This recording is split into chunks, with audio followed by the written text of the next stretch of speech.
Hello student, welcome to Believe Academy. और आज हम लिविंग वर्ड देखने वाले हैं।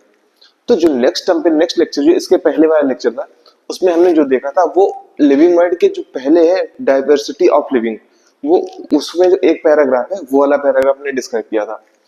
तो अब हम लिविंग वर्ड के बारे में देखने जा रहे हैं। ठीक है, लिविंग वर्ड के बारे में देखने जा रहे हैं। हमने पहले वाले चैप्टर में देखा था, पहले वाले उसमें डाइवर्सिटी ऑफ लिविंग में देखा था। लिविंग में देखा था कि जो पहले का इंसान था जो वो भी बहुत क्यूरियस था, उसने सात चीजों को डिवाइड करना चालू किया, क्लासिफाई करनी चालू किया। मैटर को उसने सबसे पहले क्लासिफाई किया एनिमेट और नॉन एनिमेट। जैसे जैसे आदमी के पास और ज्यादा ब्रेन आता गया, फिर उसने ऑर्गेनिज्म को, जीवों को डिवाइड किया, कौन हमारे यूज में आ सकते हैं, कौन हमारे यूज में नहीं आ सकता है। उसके बाद क्या किया कि उसने फिर से और क्लासिफिकेशन धीमे धीमे बढ़ता गया, चीजें और इवॉल्व करती गई। जब उसने क्लासिफाई करना चालू किया कि कौन हमारे यूज में, कौन हमारे यूज में नहीं है। जैसे कि हमने देखा कि हमारे खाने में कौन सी सब्जियां आ रही है, हम क्या खा सकते हैं, किससे मीट मिल सकता है, किससे सब्जियां मिल सकती है, किससे फल मिल सकते हैं। तो इनको खाने वाले क्राइटेरिया में रख दिया गया। कुछ ऐसे थे जिनमें बहुत बड़ी बड़ी लकड़ी मिलती है, बहुत ज्यादा लकड़ी मिलती है, और बहुत ज्यादा लकड़ी मिलती है, उसको रख दिया हमारे घर बनाने के उसमें, तो वो शेल्टर में आ गया। ठीक है, उसके बाद और कपड़े, कुछ ऐसे जो थे जो जिनसे कपड़े बनते थे उनको अलग कैटेगरी में रख दिया। तो जो हमारी बेसिक नीड थी, रोटी कपड़ा और मकान, ये सारी चीजें जो है हम उसके अकॉर्डिंग सारे ह्यूमन ने क्लासिफाई करना चालू किया। फिर धीमे धीमे और ज्यादा इवोल्यूशन आता गया, धीरे धीरे आदमी और ज्यादा ब्रेन इसका डेवलप होता गया। फिर आदमी ने फिर क्लासिफिकेशन बाइनोमियल क्लासिफाई कराया, प्रोकैरियोटिक और यूकैरियोटिक में डिवाइड किया गया। फिर क्या हुआ, फिर 5 डिग्री क्लासिफिकेशन आ गया। मतलब पहले प्रोकैरियोटिक यूकैरियोटिक सेल के अकॉर्डिंग देखा गया कि टाइप ऑफ सेल कैसी है, प्रोकैरियोटिक है या यूकैरियोटिक है। फिर उसके बाद ऑर्गेनाइजेशन देखा गया, यूनिसेलुलर है या मल्टीसेलुलर है। फिर देखा कि फोटोसिंथेसिस कर रहा है, फोटोसिंथेसिस नहीं कर रहा है, उसकी बॉडी में सोलर प्रेजेंट है कि नहीं है, एब्जॉर्बिव मोड ऑफ न्यूट्रिशन क्या है। इसी के अकॉर्डिंग क्या किया, धीरे धीरे क्लासिफिकेशन चालू होता गया। तो हमने प्रीवियस लेक्चर में हमने यही देखा था कि इस जो शुरुआती मानव था उसने चीजों को क्लासिफाई करना चालू किया। तो हमने देखा, अब हम क्लासिफाई करने से पहले हम देखते हैं अपने अपने आसपास है क्या। हम क्लासिफाई करने किसको जा रहे हैं वो पहले हम देखते हैं। तो हम इसके लिए हम देखते थे, हमारे पास एक कॉन्सेप्ट आता है स्पीसीज का। स्पीसीज में क्या है कि सबसे पहले हमारी अर्थ में कैसी है,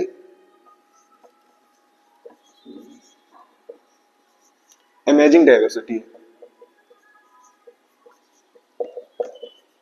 अमेजिंग डाइवर्सिटी मतलब बहुत कुछ देखने को मिलता है। अमेजिंग डाइवर्सिटी है मतलब हम बहुत कुछ एनिमल ऐसे हैं जिनको हमने देखा हुआ है, लेकिन बहुत सारे ऐसे एनिमल हैं जिनको हमने देखा भी नहीं, जिनको हम पहली बार देखेंगे तो हमको नए दिखाई पड़ेंगे। तो हम जैसे जैसे हम नई जगह जाते जाएंगे तो हमको नए नए एनिमल दिखते जाएंगे।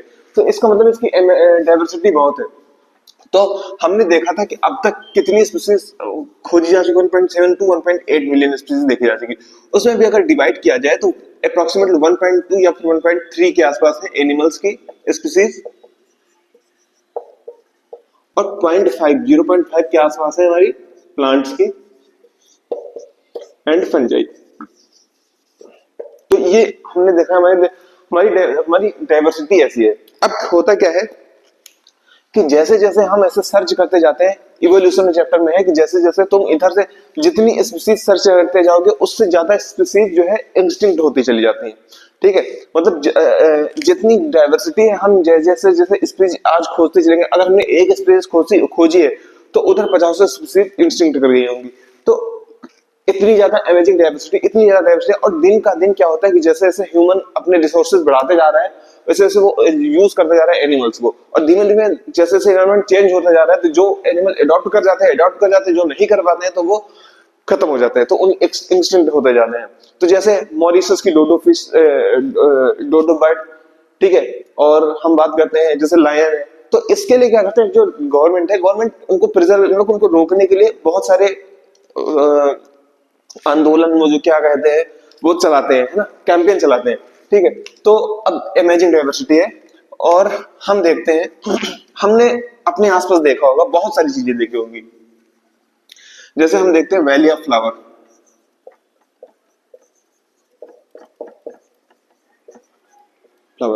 वैली ऑफ फ्लावर ये है उत्तराखंड में।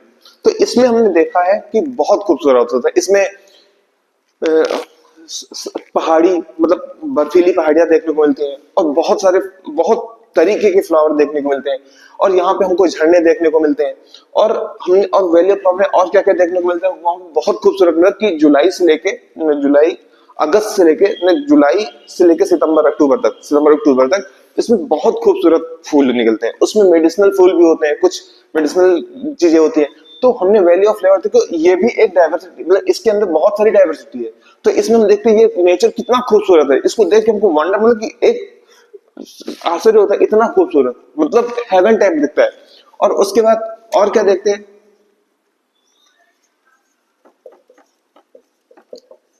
गैलोपिंग हॉर्स, दौड़ता हुआ घोड़ा, इसको हम देखते हैं तो क्या होता है कि जब बहुत सारे घोड़े एक साथ दौड़ रहे होते हैं तो एक टाइम ऐसा आता है कि वो हवा में होते हैं, मतलब जब उसके आगे के पैर पीछे के पैर और ऊपर होते हवा में होते हैं, ऐसा लगता है कि उड़ रहा है। तो हम अपने चारों तरफ जो डाइवर्सिटी रहते हैं तो उसमें देखते हैं कि मतलब इतनी अमेजिंग चीजें हैं कि जो चीजें हम सोच सकते हैं, जो हम सोच भी नहीं सकते हैं, वो चीजें हैं इसमें। और है जैसे कुछ चीजें हैं, माइग्रेटरी बर्ड की बात करूं,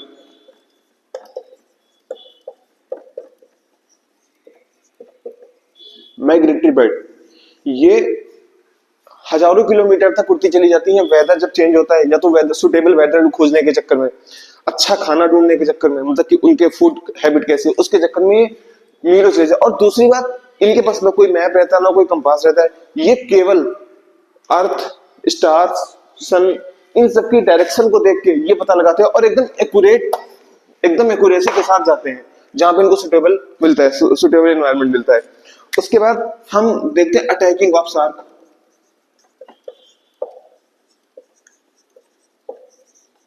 तो शार्क जब अटैक करती है तो हमने देखा है कि ये सारी चीजें हम देखते हैं, ये सारी चीजें देख के हमको ये नहीं लगता है कि देखो वैली ऑफ फ्लावर को देखते हैं, ये भी फ्लावर्स है, ये भी एक तरीके का लिविंग स्पीसीज है, गैलोपिंग और हार्स भी एक लिविंग है, माइग्रेटरी बर्ड ये भी लिविंग है, और शार्क। तो हमने देखा ये सब चीजों की हैबिट अलग अलग होती है, और ये डाइवर्सिटी देखो सब में अलग अलग पाए जाते हैं। और इस डाइवर्सिटी की अगर हम बात करें तो पाए कहाँ पाए जा सकते हैं, कुछ ऐसे होते हैं जो कि extreme condition, extra ordinary condition में पाए जाते हैं, एक्स्ट्रा ऑर्डिनरी,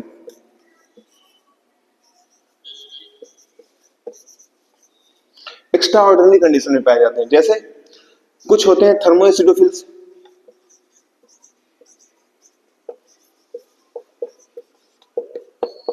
तो अगर हम थर्मोएसिडोफिल्स की बात करें तो ये क्या होता है कि जो हॉट थर्मल वेंट होते हैं, बहुत ज्यादा गर्मी वाले इलाके होते हैं, बहुत गर्म जहां पे होता है वहां पे, मतलब हॉट हॉट स्प्रिंग, ठीक है। उसके बाद इसमें क्या होता है, पीएच पीएच चाहे जितना कम हो, दो, एक दो, उसमें जिसमें कि हमारा हाथ टच करो तो जल जाता है, ठीक है, हम जल जाते हैं, वहां पे वो आराम से रहते हैं, ठीक है। उसके बाद हम बात करते हैं कि कोई एसिड है, कितना भी ज्यादा भयंकर एसिड को वहां पे ये रह लेते हैं, ठीक है। और टेम्परेचर में बहुत सारे ऐसे होते हैं, बहुत एक्सट्रीम कोल्ड में भी रहते हैं, कोल्ड जहां पे हम जाने के बारे में सोच भी नहीं सकते हैं। और उसके बाद बहुत सारे ऐसे रहते हैं कि जो कि डेजर्ट में रहते हैं, और साल्ट जहां पे बहुत ज्यादा साल्ट रहता है वहां पे भी आ जाते हैं। ये सब जो होते हैं आर्की बैक्टीरिया होते हैं, क्योंकि आर्की बैक्टीरिया की सलमान भी कुछ सीडीमोरिन की बनी होती है। तो हमने देखा कि हमारी डाइवर्सिटी, ये सब देखने की कोशिश कर रहे हैं कि हमारी डाइवर्सिटी कितनी अजब अलग अलग टाइप की है, मतलब हमारा अलग अलग टाइप का वेदर है, अलग अलग टाइप की इकोलॉजिकल कंडीशंस है, अलग अलग टाइप के ऑर्गेनिज्म है, कितनी सारे डाइवर्सिटी, अमेजिंग डाइवर्सिटी है। मतलब हम देख सकते हैं जहां पे हम सोच सकते हैं, केवल हम सोच सकते हैं, जानने के बारे में तो छोड़ दो, केवल सोच भी नहीं सकते हैं, वहां पे भी बैक्टीरिया पाए जाते हैं। तो बैक्टीरिया भी तो हमारे लिविंग है, तो हमारी डाइवर्सिटी देखो कितनी अमेजिंग है, ठीक है।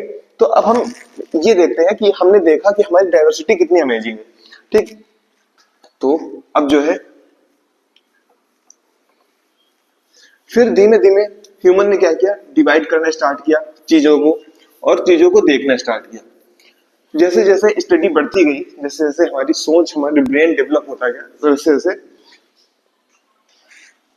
वैसे क्या हुआ, अब देखो अब इतनी सारी अमेजिंग डाइवर्सिटी है, मतलब जैसे जैसे हम नॉलेज हमारी बढ़ती गई, चीजों के बारे में देखना चालू किया, वैसे वैसे क्लासिफाई होनी चालू की। अब हमने देखा क्या, यहाँ पे एनवायरनमेंट में जो ऑर्गेनिज्म रहते हैं, सारे ऑर्गेनिज्म एक दूसरे से कैसा रिलेशन शो करते हैं। तो इनमें क्या होती है, इनमें क्या होता है,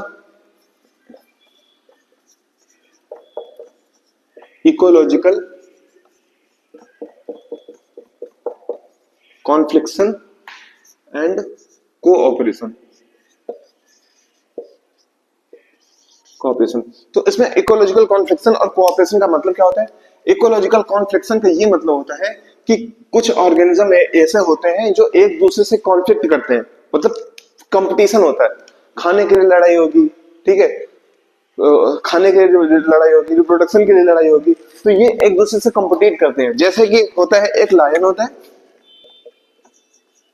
एंड हाइना। तो लायन क्या करता है? लायन भी डियर को खाता है, दूसरे ऑर्गेनिज्म को खाता है, हाइना भी खाता है। तो ये क्या करते हैं कि लायन और हाइना एक दूसरे से लड़ते रहते हैं। कभी कभी क्या होता है, लायन हाइना को खा जाता है और हाइना लायन को खा जाता है, मतलब मार देता है। तो ये कॉन्फ्लिक्शन होता है। और कॉन्फ्लिक्शन उसको भी कहते हैं कि एक ऑर्गेनिज्म, जैसे लायन है, ये डियर को खाता है, डियर डियर को खाता है, गूट को खाता है, मतलब ये होता है हमारा कॉन्फ्लिक्शन, मतलब एक दूसरे से दुश्मनी होती है, ठीक है। और कोऑपरेशन का मतलब होता है कि दो स्पीशीज एक साथ रहती हैं, एक दूसरे को फायदा देती हैं। जैसे हनी बी हो गया और फ्लावर हो गया, ठीक। और फ्लावर को क्या होता है? फ्लावर जो होता है वो वो नेक्टर देता है और खुशबू देता है, जिससे अट्रैक्ट होकर हनी भी आती है, और हनी भी क्या करती है बदले में? पॉलिनेशन करवाती है। तो दोनों का फायदा हो रहा होता है। और जैसे लाइकेन हो गया, लाइकेन में क्या होता है? एल्गी और फंजाई का एसोसिएशन होता है, एसोसिएशन होता है। तो हमने देखा कि बहुत सारी ऐसी चीज होती है जिनके बीच में इकोलॉजिकल कॉन्फ्लिक्शन और कोऑपरेशन होता है, ठीक। अब होता क्या, अब चीजें धीमे धीमे आदमी ने क्या बताया, सबसे पहले चीजों के यूज डिसयूज के बारे में, फिर प्लांट और लिविंग और नॉन लिविंग के बारे में डिवाइड करने चालू किए, फिर प्रोकैरियोटिक यूकैरियोटिक के बारे में डिवाइड करना चालू किया। फिर क्या हुआ कि सेल के केमिकल कंपोजिशन, ठीक है।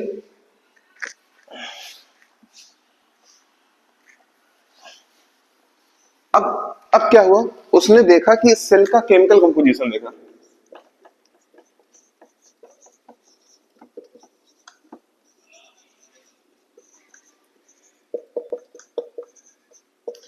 ठीक, या फिर ट्रैफिक, केमिकल ट्रैफिक उसने देखा। तो उसने देखा कि उसने जब केमिकल कंपोजिशन देखा, तो इसके बाद सेल का केमिकल कंपोजिशन की स्टडी हुई, जिससे हमको पता चला कि सेल अलग अलग तरह के होते हैं, प्रोकैरियोटिक, यूकैरियोटिक, ये सारी चीजें होती है। अब हम देखते हैं कि एक हमारे मन में, अगर हम ये द लिविंग वर्ल्ड पढ़ने जा रहे हैं, अब हमने ये चीजें देखी कि स्पीशीज के बारे में हमने देखा। अब हम यहाँ से हम अपने चैप्टर को सब कुछ पढ़ेंगे, ठीक है, सब कुछ पढ़ने के लायक हो गए। क्या अब पढ़ने में मजा आ रहा है? अगर कोई दिक्कत हो तो कमेंट करके बता सकते हो, ठीक है। अब हम बात करते हैं कि लिविंग, अगर हम ऐसे सब पढ़ते जाते हैं तो हमारे में एक प्रश्न आता है कि living, what is living, what is living. सबसे पहले लिविंग है क्या? हमारे मन में एक प्रश्न आता है कि लिविंग है क्या। तो लिविंग है क्या, तो हम जब हम लिविंग के बारे में पढ़ना चालू करते हैं, तो इससे हमारे पास दो, वास्तव में लिविंग है कि इससे हमारे पास ना दो सवाल उठ के खड़े होते हैं, दो सवाल आते हैं कि डिफरेंस क्या है,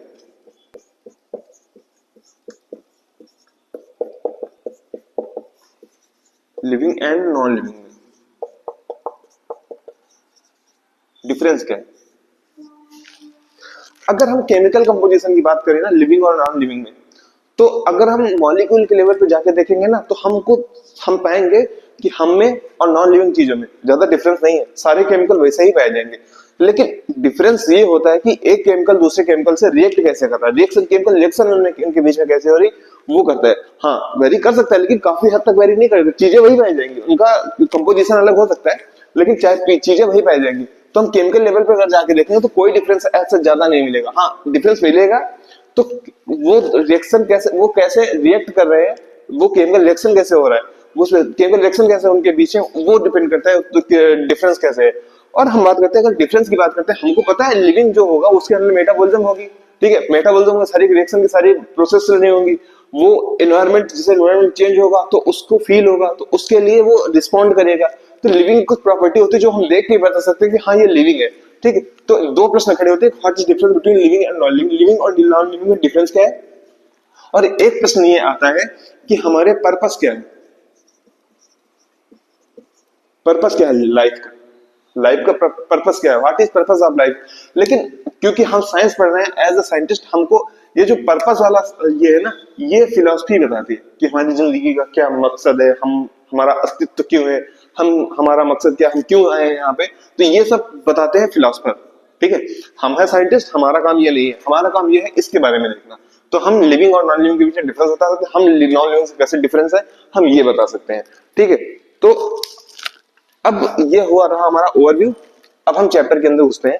तो ये था हमारी एनसीईआरटी का पहला पैराग्राफ, द लिविंग वर्ड में जो ऊपर वाला पैराग्राफ है ये सारा चीज कंप्लीट हो गया। ठीक है, अब हम बात करते हैं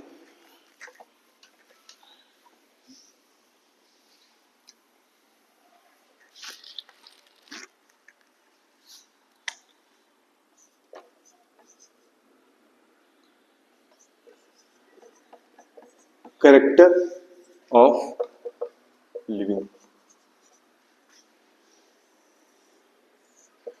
कैरेक्टर ऑफ लिविंग क्या हो सकते हैं? तो सबसे पहले अगर हम लिविंग की बात करते हैं कि हम किसी चीज को कैसे कह सकते हैं कि ये लिविंग है, अभी नॉर्मल सारे कैरेक्टर की बात करते हैं। क्या क्या हो सकता है कैरेक्टर में?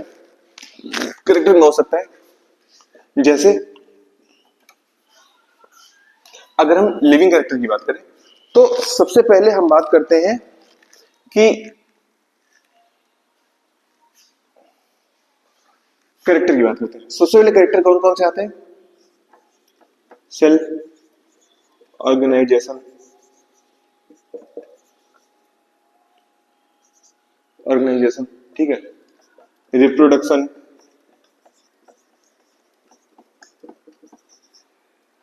Metabolism,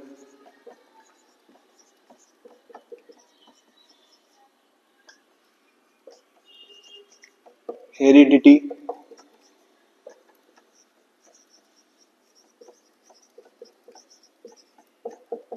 homeostasis,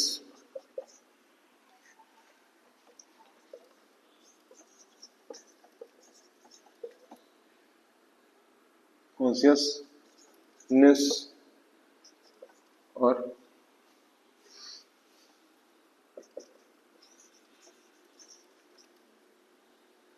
adaptation.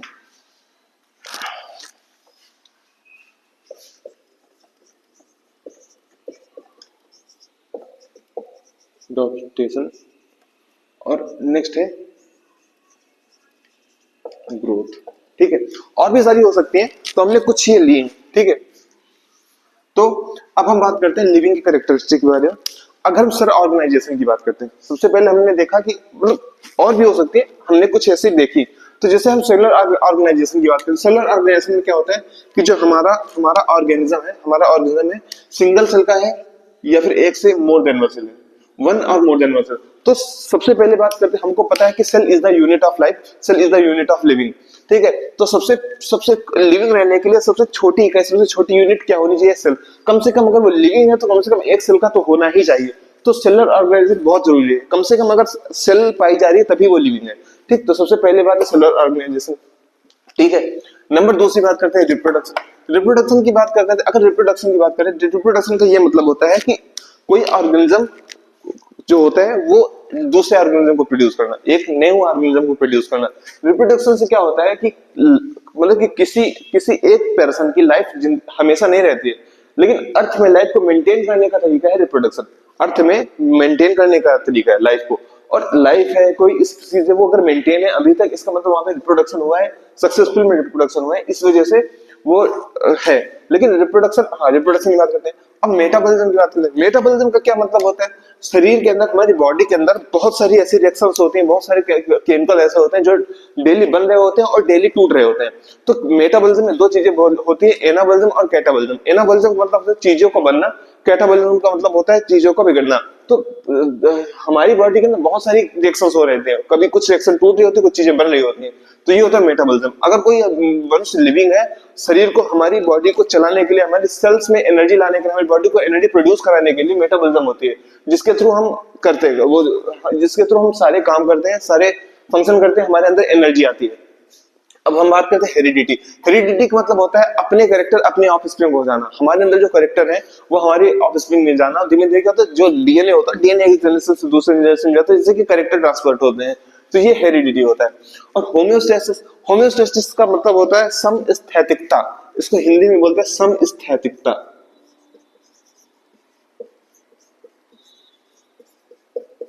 सम स्थैतिकता, सम का मतलब होता है एक जैसा, स्थैतिकता मतलब स्थिर। मतलब कि क्या होता है कि बाहरी कंडीशन चाहे जैसी हो, बाहर पता नहीं कैसा एनवायरनमेंट है, लेकिन सेल के अंदर कंपोजिशन को मेंटेन रखना, सेल के अंदर सब कुछ मेंटेन रखना, उसे बोलते हैं होम्योस्टेसिस। इससे क्या होता है, बाहर का एनवायरनमेंट कैसा है लेकिन सेल को जिंदा रखने के लिए होम्योस्टेसिस जरूरी होता है। ठीक, अब हम बात करते हैं कॉन्शियसनेस। कॉन्शियसनेस का मतलब होता है कि हम अवेयर होते हैं, हमको पता होता है कि कॉन्शियसनेस में क्या होता है, हम इन्वायरमेंट कैसा, मतलब इस इन्वायरमेंट का रिस्पांस क्या है, इन्वायरमेंट का रिस्पांस है, हम उसके बदले में रिप्लाई कर रहे हैं, है ना। तो मतलब ये है कि अगर ज्यादा टेम्परेचर है तो हम कैसे रिएक्ट करते हैं, कम टेम्परेचर है तो कैसे रिएक्ट करते हैं। ठीक, तो ये कॉन्शियसनेस का मतलब ये होता है स्टिमुलेशन और उसका रिप्लाई करना। ठीक है, उसके बाद आता है एडॉप्टेशन। एडॉप्टेशन का मतलब क्या होता है, अगर इन्वायरमेंट चेंज हो रहा है, ठीक है, इन्वायरमेंट चेंज हो रहा है, उसके अकॉर्डिंग सर्वाइव करने के लिए अपने अंदर एडॉप्ट करना, उसको एडॉप्ट करना, अपने अपनी बॉडी को उसके अकॉर्डिंग एडॉप्ट कर लेना, इसे बोलते हैं एडॉप्टेशन। कंडीशन अगर बदलती है तो उसके अकॉर्डिंग हम भी अपने आप को एडॉप्ट कर लेते हैं। ठीक है, यह है एडॉप्टेशन। उसके बाद आती है ग्रोथ। ग्रोथ क्या होता है कि हमारी बॉडी का बढ़ना, नंबर ऑफ सेल्स बढ़ना, इंक्रीज होना, ये सब चीजें ग्रोथ में आती हैं। ठीक है, अब हम यहाँ पे बात करते हैं कि दो करेक्टर आते हैं। एक होता है करेक्टरिस्टिक फीचर, दो चीजें आती हैं। ठीक है, लिविंग में लिविंग के फीचर दो होते हैं, एक होता है करेक्टरिस्टिक फीचर, एक होता है डिस्टिंग्विश फीचर। ठीक है, तो इसमें क्या होती है, हमारे बॉडी के अंदर दो तरीके के फीचर होते हैं। एक होता है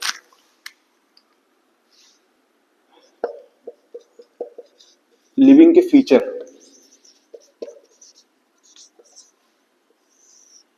नंबर एक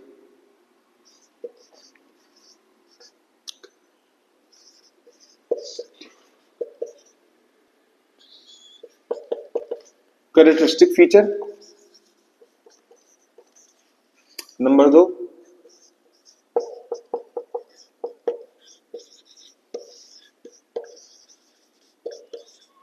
डिफाइनिंग फीचर। ठीक है, करेक्टरिस्टिक फीचर, फीचर और डिफाइनिंग फीचर। अब करेक्टरिस्टिक फीचर क्या होते हैं और डिफाइनिंग फीचर क्या होते हैं। देखो, ये पोर्शन जो मैं पढ़ा रहा हूं एनसीईआरटी में नहीं है, बट इससे क्वेश्चन आते हैं, नीट में क्वेश्चन आते हैं, बहुत अच्छे खासे क्वेश्चन आते हैं। ठीक है, इसलिए इसको ध्यान से पढ़ना। ठीक, तो इसके बाद हम देखते हैं करेक्टरिस्टिक फीचर में, इसको लिखा रहने दो, नीचे देखेंगे। अब करेक्टरिस्टिक फीचर में नंबर एक सबसे पहले थे characteristic feature.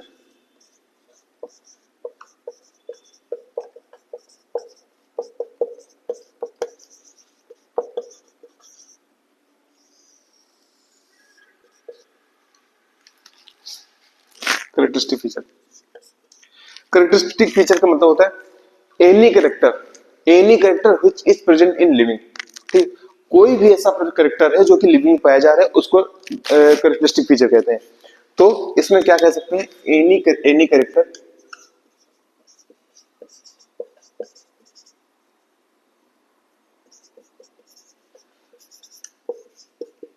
Which present in living, कोई भी कैरेक्टर जो लिविंग में पाया जा रहा है उसे हम करेक्टरिस्टिक फीचर कहते हैं। और इसका ये और क्या है कि नॉट नेसेसरी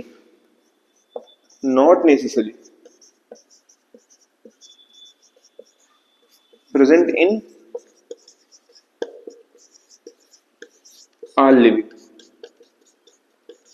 ऐसा जरूरी नहीं है कि वो हर लिविंग में प्रेजेंट होना ही चाहिए, लेकिन अगर कोई कैरेक्टर लिविंग में प्रेजेंट है, इसका मतलब वो है तुम्हारा कैरेक्टरिस्टिक फीचर। इसके एग्जांपल में क्या हो सकते हैं, यही सारे, cell organisation, reproduction, metabolism, heredity, homeostasis, consciousness, adaptation और इसका ग्रोथ, ये सारे कैरेक्टर आ जाएंगे इसमें। ठीक है, और उसके बाद हम एक बात और करते हैं, किसके बारे में, डिफाइनिंग फीचर के बारे में।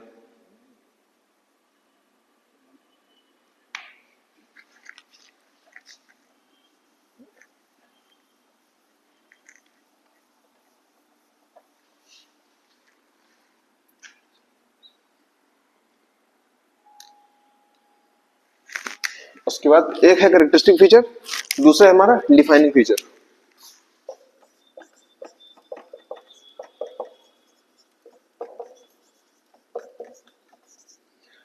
डिफाइनिंग फीचर या फिर इसको बोलते हैं distinguish feature.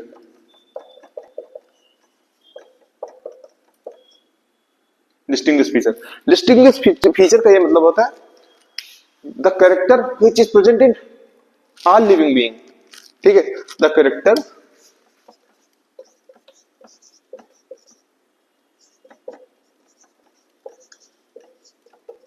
which is present in all living, मतलब 100%। ठीक, और जो कि कभी नॉन लिविंग में नहीं पाया जाएगा, ऐसे कैरेक्टर जो कि कभी नॉन लिविंग में नहीं पाए जाएंगे वो होते हैं। जैसे इसका एग्जांपल हम बात करें, और which should not be present in non living thing.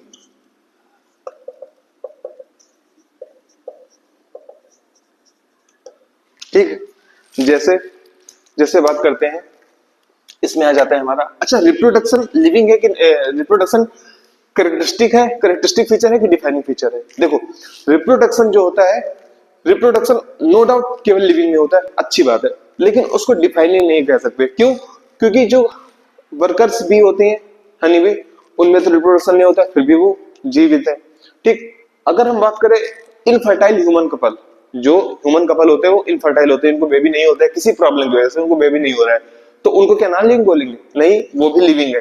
ठीक है, तो उनमें तो रिप्रोडक्शन नहीं हो रहा है, लेकिन फिर भी नॉन लिविंग। और क्या है इनफर्टाइल चाइल्ड, जो कि 18 साल से कम होते हैं, जो फिर मतलब कि 14-15 साल से कम होते, छोटे बच्चे होते हैं जिनमें स्पर्म फॉर्मेशन नहीं स्टार्ट हुआ होता है, वो भी तो लिविंग है ना। अब उनमें तो रिप्रोडक्शन हो नहीं रहा है, तो क्या रिप्रोडक्शन को कह सकते हैं डिफाइनिंग फीचर?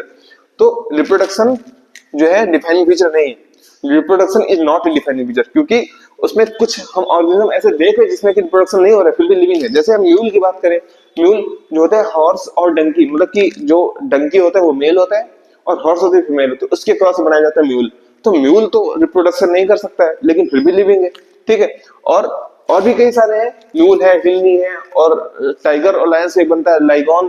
तो ये सारी चीजें होती है, इनमें कि क्या होता है कि वो नहीं होता है, मतलब कि इसमें क्या होता है कि रिप्रोडक्शन नहीं होता फिर भी लिविंग होता है, इस वजह से रिप्रोडक्शन को डिफाइनिंग फीचर नहीं कहते हैं।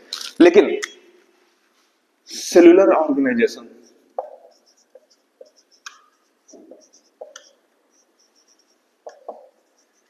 ये है डिफाइनिंग फीचर, क्योंकि अगर सेल है तभी वो लिविंग है, अगर सेल एब्सेंट है तो वो लिविंग नहीं है। ठीक है, सेल लिविंग होने का सबसे मिनिमम क्राइटेरिया होना चाहिए कि इसके पास सेल होना चाहिए। ठीक है, और दूसरा इसके अंदर मेटाबॉलिज्म होनी चाहिए।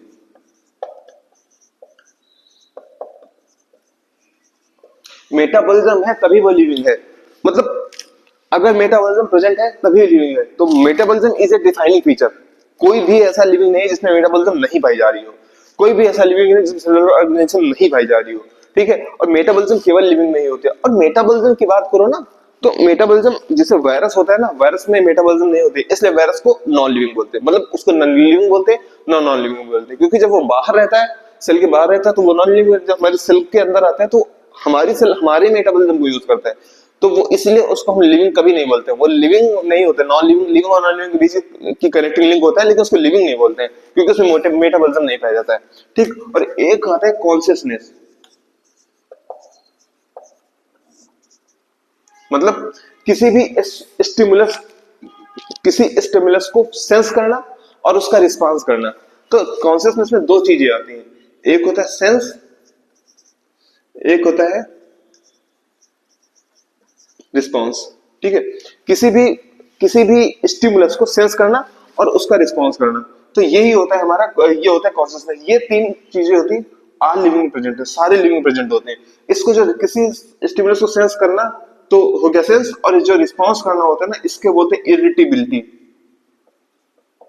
IRRITIBILITY, ability, irritability. तो ये पोर्शन जो है ये पुरानी एनसीईआरटी में है, नई एनसीईआरटी में नहीं है, और ये एग्जाम में पूछा जाता है। ठीक है, मैं इसी वजह से इसको पढ़ा, बहुत अच्छे खासे क्वेश्चन पूछे जाते हैं।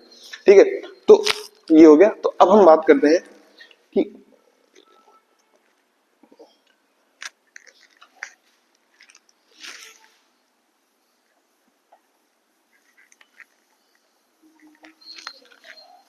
अगर हम बात करते हैं लिविंग की, तो सबसे पहले हमारे मन में क्या बात आती है? अगर हम बात लिविंग की करते हैं तो सबसे पहले हमारे मन में क्या आती है? लिविंग क्या होता होगा? लिविंग,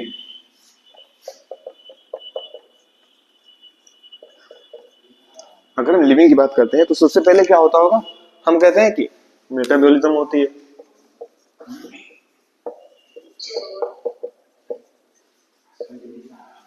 और क्या होता है हमारे पास? Ability to to response,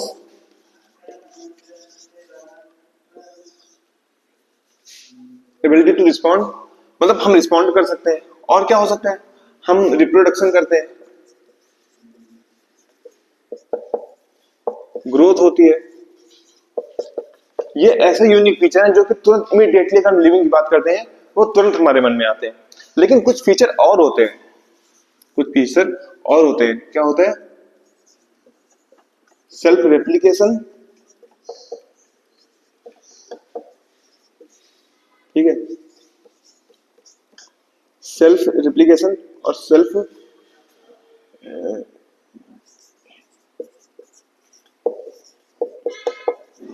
association, self replication, self organise, emergence और इवॉल्व। ठीक है, तो हम अगर इमीडिएटली अगर लिविंग की बात करते हैं हमारे मन में तीन चार चीजें तुरंत आ जाती हैं। Metabolism, ability to reproduction, growth, ये चीजें हो रही हैं तो इसका मतलब हम लिविंग है। ठीक है, लिविंग, अगर कोई लिविंग और लिविंग, कोई कोई डमी रखा हो, कोई बच्चा हो, तो हम बता दें कि लिविंग, क्योंकि वो मेटाबॉलिज्म हो रही है इसके अंदर, वो रिस्पॉन्स कर रहा है। ठीक है, तो वो होता है हमारा लिविंग।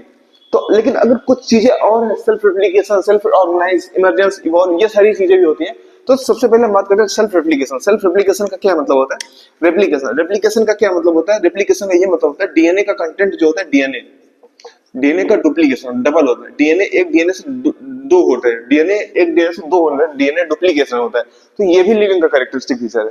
ठीक है, सेल्फ ऑर्गेनाइजेशन का मतलब होता है कि जब हमारी लाइफ स्टार्ट हुई होती है एक सेल से ही स्टार्ट होती है।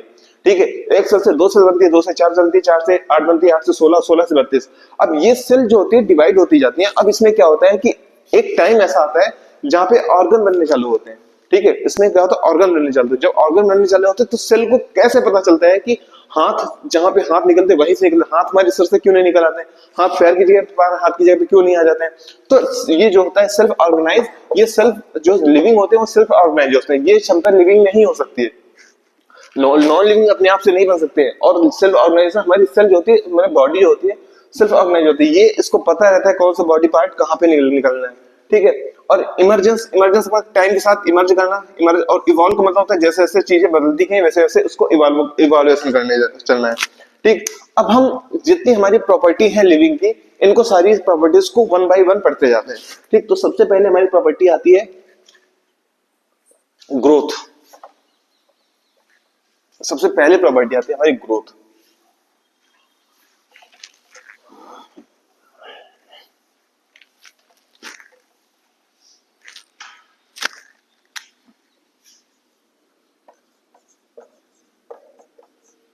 ग्रोथ, देखो, ग्रोथ में सबसे पहले अगर हम बात करते हैं तो इसके ट्विन कैरेक्टर होते हैं।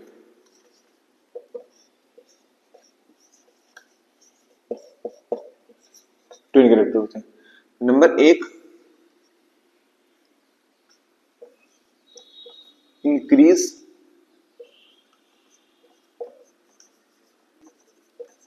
Increase in mass. नंबर दो, increase in number. Of cell. ठीक, तो दो चीजें होती है, एक increase in mass, increase in number of cell. हम सबसे पहले इंक्रीज इन मास के बारे में देखते हैं। इंक्रीज इन मास की बात करते हैं तो हम देखते हैं कि इंक्रीज इन मास तो वैसे भी होता है ना, एक्यूमुलेशन होता है, मटेरियल की accumulation, due to accumulation of material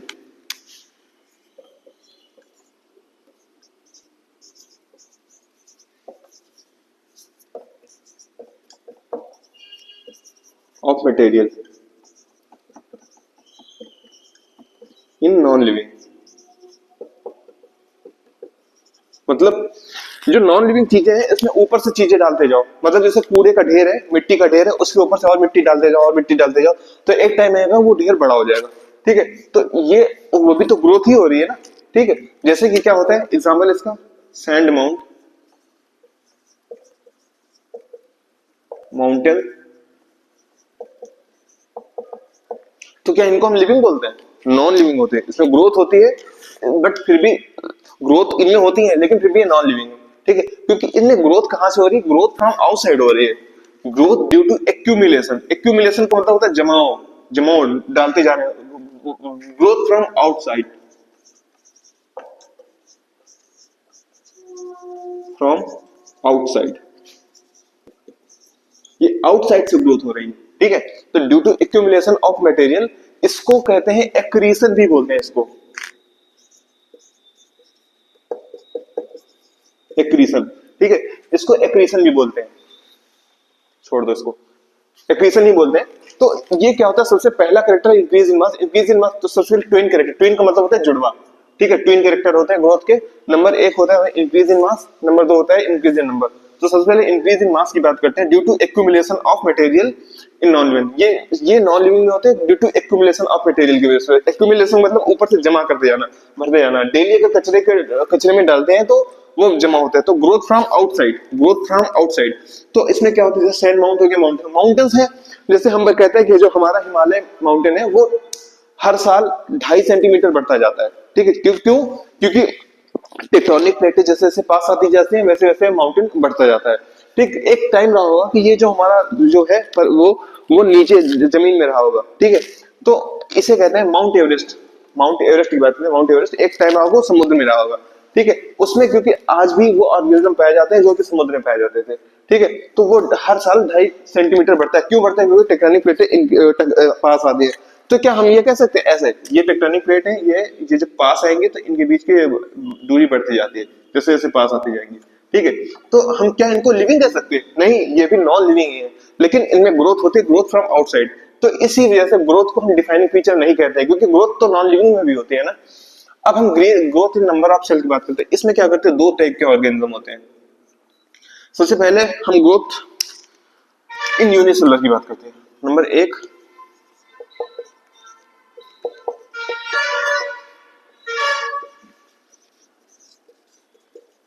unicellular organism की बात करते हैं। तो ये एक सेल है, एक ही सेल में इनकी पूरी जिंदगी चल रही होगी। ठीक है, तो इन्होंने जब ग्रोथ किया, अब ग्रोथ का मतलब होता है 1 से 2 होना। ठीक है, 1 से 2, 2 से 4, तो नंबर का बढ़ना। तो इन्होंने क्या कर दिया, ग्रोथ किया, तो इनकी ग्रोथ हो गई ना, 1 से 2 हो गई। लेकिन यहाँ पे साइमल्टेनियसली एक चीज देखने वाली बात है, अगर ये तो एक ही सेल की है ना, इसकी पूरी जिंदगी एक ही सेल में होगी, तो इसके जो बच्चे होंगे उसकी भी एक बच्चे की जिंदगी एक सेल में होगी, दूसरे बच्चे की जिंदगी 2 सेल में होगी। तो ग्रोथ के साथ साथ यहाँ पे जो है ना, रिप्रोडक्शन भी तो हो रहा है। 1 से 2 हो गई। ठीक, और नंबर थर्ड, इसमें सेल डिवीजन भी तो हो रहा है। देखो ना, एक सेल से 2 सेल में बन रही है, एक सेल डिवाइड होकर 2 सेल में बन रही है, तो इसमें सेल डिवीजन भी हो रहा है। और एक सेल एक से अधिक सेल बना रही है, इसका मतलब तो ग्रोथ हो रहा है। और एक सेल नई सेल को बना रही है, इसका मतलब रिप्रोडक्शन भी हो रहा है। ठीक, तो हमने देखा कि अगर ग्रोथ की बात करें, अगर ये नंबर में पढ़ रही है, एक सेल से कई सारी सेल बन रही है, इसका मतलब ग्रोथ हो रही है। ग्रोथ हो रही है ना, देखो ना, एक सेल से बहुत सारी सेल बन गई, इसका मतलब ग्रोथ हुई है। ठीक है, और एक ऑर्गेनिज्म और एक सेल से एक ऑर्गेनिज्म, ये एक ऑर्गेनिज्म है, दूसरा ये, इसका मतलब 1 से 2 बच्चे हो रहे हैं, इसका मतलब रिप्रोडक्शन भी है। ठीक है, और ये सेल भी तो डिवाइड कर रही है, जैसे 2 में हो रही है, 2 से 4 में, तो ये सेल डिवीजन भी तो होती है। तो इन यूनिसेलुलर में क्या होता है, ये तीनों इवेंट ना इंक्लूसिव होते हैं। इंक्लूसिव का मतलब होता है एक साथ। तो ये तीनों event, growth, reproduction, cell division, ये तीनों कैसे होते हैं? इंक्लूसिव होते हैं। किसमें? यूनिसेलुलर में। तो यूनिसेलुलर में ये सारे इवेंट इंक्लूसिव होते हैं। अब यूनिसेलुलर के जो रिप्रोडक्शन होता है, ये चीज हम देख भी सकते हैं इन विट्रो। इन विट्रो में क्या कर सकते हैं? करते क्या है कि ये हमारी पेट्री डिश है, ये है, इसमें हमारा कल्चर मीडियम पड़ा हुआ है, कल्चर मीडियम जिसमें कि बैक्टीरिया ग्रो करता है। ठीक है, हमारा सबसे हम एक बैक्टीरिया को लेते हैं, यहाँ पे एक बैक्टीरिया। ठीक है, इसको हम रख देंगे 2 से 4 घंटे के लिए, 2 से 4 या फिर 8 घंटों के लिए रख देंगे। तो हम देखेंगे कि जो हमारी पेट्री डिश है, पेट्री डिश, इसमें करोड़ों बैक्टीरिया बन जाते हैं। एक से इतने होगा मतलब इनमें ग्रोथ हो गई है। ठीक है, ग्रोथ हो गई और इसमें एक से बहुत सारे बन गए, इसका मतलब प्रोडक्शन भी हुआ है और सेल डिवीजन भी हुआ है। ठीक है, तो ये सब चीजें हुए, तो इसको हम इन विट्रो मतलब लैब के अंदर टेस्ट ट्यूब में इसको देख सकते हैं। ठीक है, तो ये हमने देखा कि यूनिसेलुलर ऑर्गेनिज्म में कैसे प्रोडक्शन, कैसे की ग्रोथ होता है। ठीक है, अब हम मल्टीसेलुलर ऑर्गेनिज्म की बात करते हैं।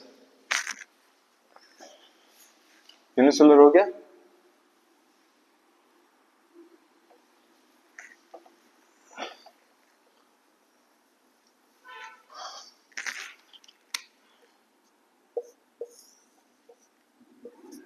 मल्टीसेलुलर ऑर्गेनिज्म की बात करते हैं।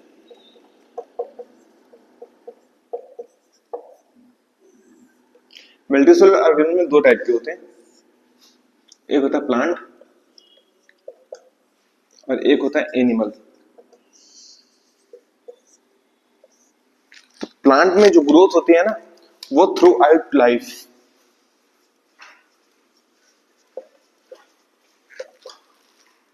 थ्रू आउट लाइफ होती है।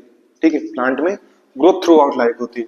ठीक है, और इसमें क्या होता है, पहले प्लांट में ग्रोथ थ्रू आउट लाइफ होती है और इसका मतलब यह है कि इसमें अनलिमिटेड ग्रोथ होती है। इसमें ग्रोथ जो होती है अनलिमिटेड होती है। ठीक है, मतलब लाइफ हमको दिखती भले ना हो, जब प्लांट काफी एज होके हो जाते हैं तो हमें ग्रोथ भले दिख नहीं रही हो, लेकिन उसमें ग्रोथ होती रहती है, तो अनलिमिटेड ग्रोथ होती है। ठीक है, और एनिमल की बात करें, एनिमल्स में क्या होता है? एनिमल्स में जो ग्रोथ होती है सर्टेन एज तक होती है, केवल सर्टेन एज तक। एक सर्टेन एज के बाद ग्रोथ रुक जाती है। उसके बाद डिवीजन कब होता है? जब हमें हमारी बॉडी में कोई घाव हो जाता है, उस घाव को भरने के लिए, मतलब जब कहीं गिर जाते हैं तो हमारी बॉडी में घाव होता है, घाव को कुछ दिन बाद वो घाव हील हो जाता है। तो दोबारा अगर ग्रोथ होगा तो बस किसके? हीलिंग पर्पस की वजह से होता है, हीलिंग पर्पस की वजह से, हीलिंग पर्पस की वजह से ग्रोथ होती है और बाद में फिर ग्रोथ नहीं होती। तो एनिमल्स में एक सर्टेन एज होती है, जब तक की सर्टेन एज होती है तब तक ग्रोथ होती है। उसके बाद क्या होता है? उसके बाद ग्रोथ होती है लेकिन हीलिंग पर्पस की वजह से ग्रोथ होती है। बाकी ग्रोथ उसकी वजह से, मतलब growth, sorry sorry sorry division, division growth certain age तक होती है और ग्रोथ भी डिवीजन की वजह से होती है। सेल डिवीजन की वजह से ही ग्रोथ होती है। ठीक है, और बाद में सेल डिवीजन जो होता है हीलिंग पर्पस की वजह से होता है। क्योंकि जब हमारा घाव भर रहा होता है तो ऐसा तो होता नहीं कि हम एक से दो, मतलब जितनी ज्यादा सेल बनती जाएंगे उतनी ज्यादा हमारे रूप बनते चले जाएंगे, क्योंकि हम रिप्रोड्यूस तो कर नहीं रहे। ठीक है, तो सेल जो होता है डिवीजन करता है हीलिंग पर्पस की वजह से। उसके बाद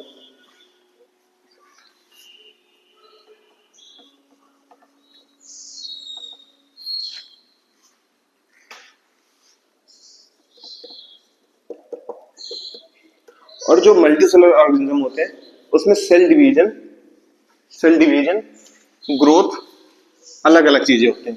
मल्टी सेलुलर ऑर्गेनिज्म में हमने क्या होता है, जो सेल डिवीजन होता है, सेल डिवीजन ग्रोथ, हाँ सेल डिवीजन की वजह से ही ग्रोथ होती है, लेकिन एक टाइम बाद ग्रोथ रुक जाती है और सेल डिवीजन फिर भी होता है, क्योंकि हम रिप्रोड्यूस करते हैं ना, मियोसिस होता है तो गैमेट बनते हैं, और रिप्रोडक्शन अलग बात होती है।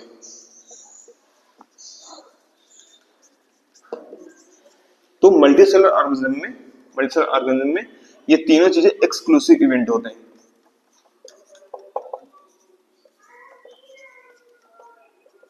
तीनों एक्सक्लूसिव इवेंट होते हैं। तो अब मल्टीसेलुलर ऑर्गेनिज्म में और जो organism growth in number of cell और लिविंग में जो ग्रोथ होती है, लिविंग में जो ग्रोथ होती है इसको कहते हैं फ्रॉम इनसाइड।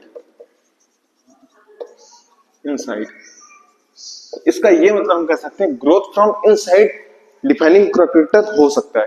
ठीक है, ग्रोथ फ्रॉम इनसाइड ये क्या हो सकता है, डिफाइनिंग कैरेक्टर हो सकता है। ठीक, तो आई होप ये समझ में आया होगा। तो हमने आज ग्रोथ के बारे में देखा कि ग्रोथ डिफाइनिंग फीचर नहीं है। क्यों डिफाइनिंग फीचर नहीं है? क्योंकि ऑल लिविंग ऑर्गेनिज्म, जितने सारे लिविंग ऑर्गेनिज्म में सब में ग्रोथ नहीं पाई जाती है। ठीक है, कुछ ऐसे लिविंग ऑर्गेनिज्म है जिसमें की ग्रोथ नहीं पाई जाती, जैसे कि हमारा म्यूल हो गया, स्टेराइल इनफर्टाइल कपल हो गए, और इनफर्टाइल बेबी जो छोटे बच्चे होते हैं उनमें नहीं होते, हनी भी होते हैं इसमें नहीं होते। तो हमने ये देखा है। ठीक है, तो